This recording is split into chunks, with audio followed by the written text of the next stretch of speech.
In this episode of the FXDM educational series, we're going to be taking a look at some basic charting methods.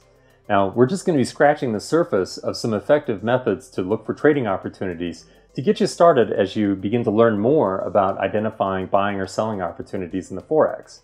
Now, when we talk about charting, what we're basically saying is that it's a study of price changes over time.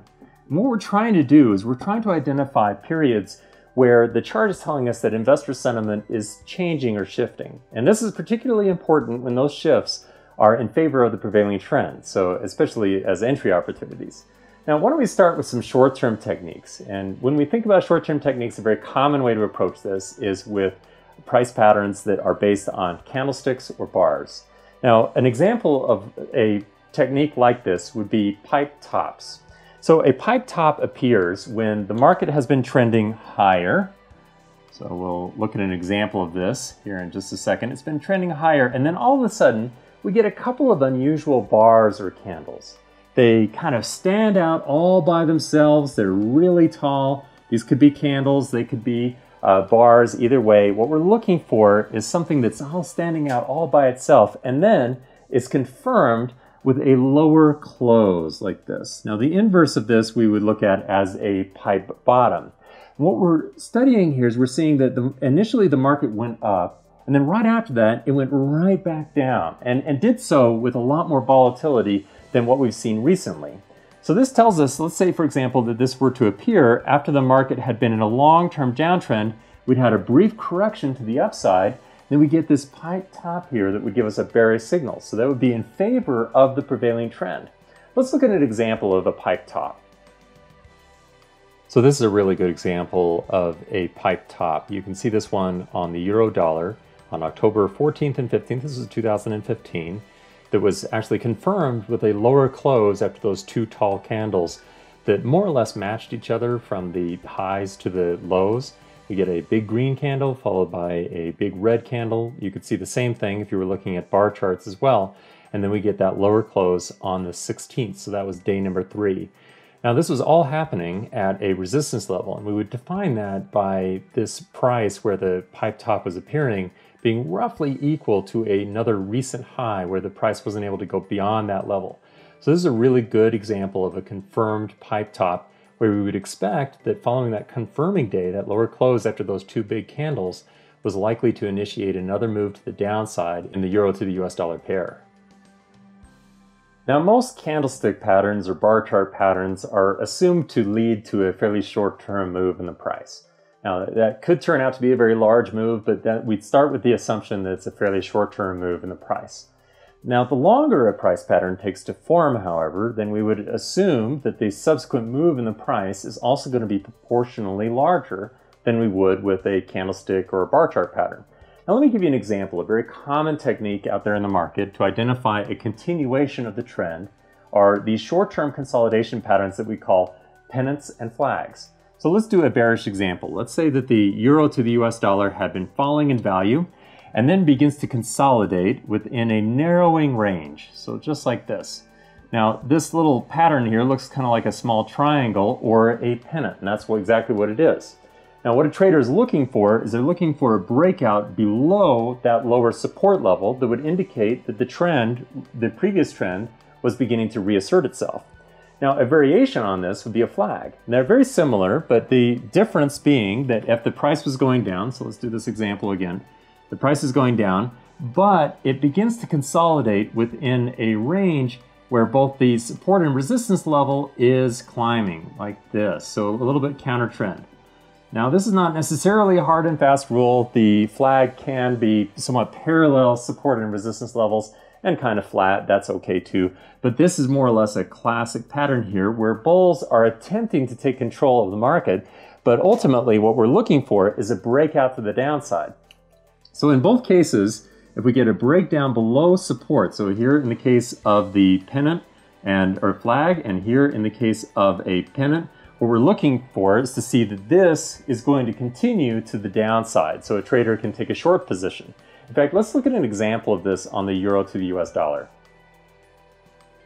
Earlier in 2015, in January and February, you can see that the prior trend on the euro dollar was to the downside, and then the pair began to consolidate, where we got this bouncing back and forth in the price between a descending resistance level and an ascending support level.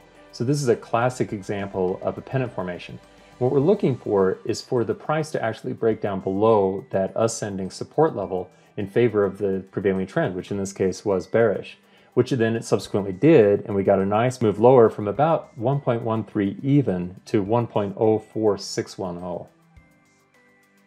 Although most price patterns that we're generally looking for are probably going to perform better when they are indicating an entry or potentially an exit in favor or in compliance with the prevailing trend, there are reversal patterns out there as well.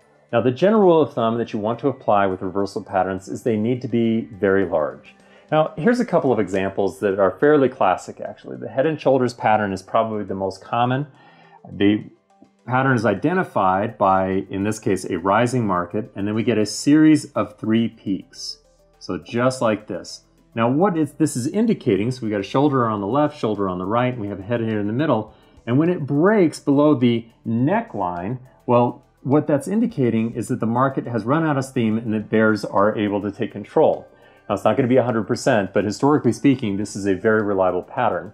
And again, the more dramatic, the larger, the better. Now, I have an extreme example, but this is pretty classic that we can take a look at on the pound yen. Now, as I said, this is a pretty extreme example, but it's classic. And we do find these from time to time in the Forex. This is a very large head and shoulders pattern that appeared on the pound yen in early 2006 through 2007. So it really filled those characteristics that we're looking for in a reversal pattern, where we actually are assuming that the prevailing trend is going to end, not that the breakout is going to be in favor of the prevailing trend, but instead that the trend is actually going to reverse. So in this case, we have a classic pattern of a shoulder on the left, a head in the middle, and a shoulder on the right with a clean break of the neckline.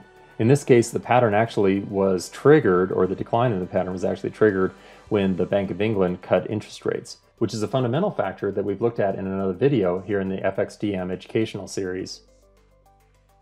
Although it's very dramatic, a head and shoulders pattern is not the only reversal pattern that traders should be paying attention to. So for example, a more common one that will appear from time to time is just a triple top.